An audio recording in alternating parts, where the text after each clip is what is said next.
Pernah nggak sih Anda kejebak dalam kesalahpahaman yang rasanya udah kayak bom waktu, siap meledak kapan aja? Nah, hari ini kita bakal lihat sebuah cerita dari ribuan tahun lalu tentang gimana sebuah jawaban yang lembut bisa mencegah perang saudara.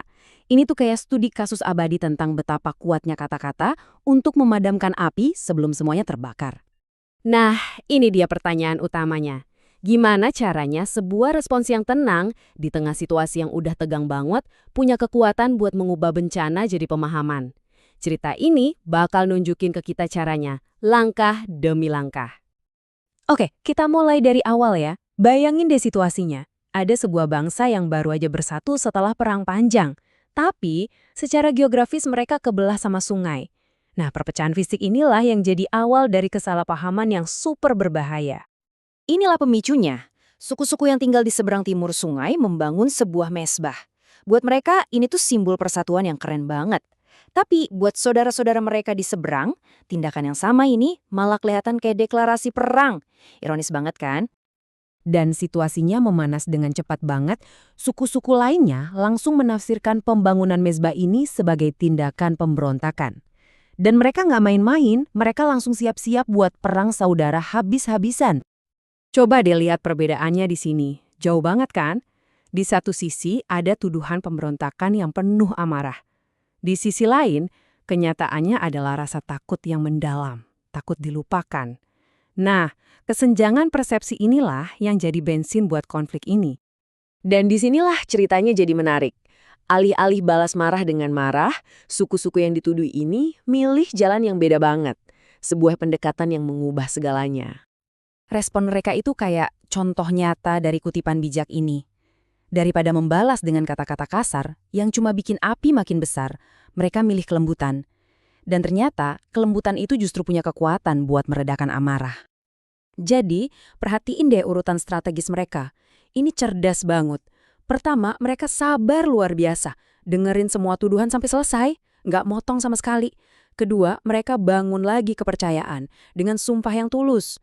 Dan baru setelah itu, setelah situasinya sedikit lebih adem, mereka kasih penjelasan. Strategi 3 langkah tadi berhasil.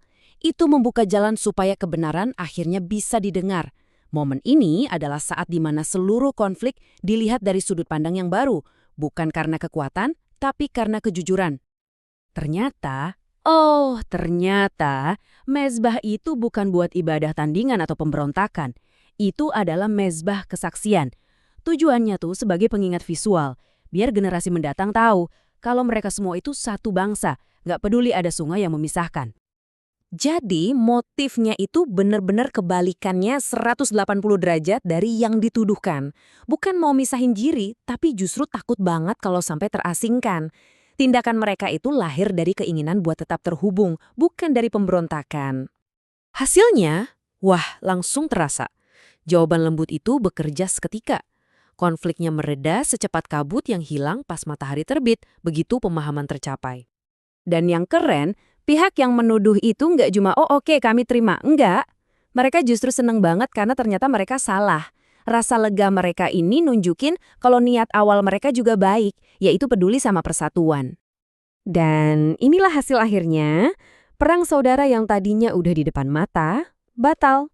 Persatuan bangsa, mereka bukan cuma selamat, tapi justru jadi lebih kuat setelah melewati ujian kesalahpahaman ini. Oke, ceritanya emang kuno, tapi pelajarannya, wah ini relevan banget buat kita sekarang. Jadi apa sih yang bisa kita ambil dari sini buat kehidupan kita sehari-hari? Nah, ini dia intisarinya.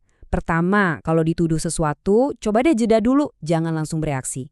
Kedua, coba pahami dulu sudut pandang orang lain sebelum kita ngotot mau dipahami. Penjelasan yang sabar, itu bisa banget meredakan amarah. Terus, jangan langsung mikir orang lain punya niat jelek.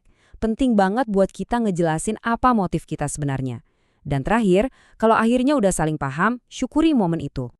Sebagai penutup, coba deh kita renungkan bareng-bareng. Pikirkan tentang kesalahpahaman kecil atau potensi konflik dalam hidup Anda minggu ini. Entah itu di kantor, di rumah, atau sama teman. Di situasi mana ya sebuah jawaban yang lembut, bukan reaksi yang keras, bisa mengubah segalanya. Coba deh dipikirkan.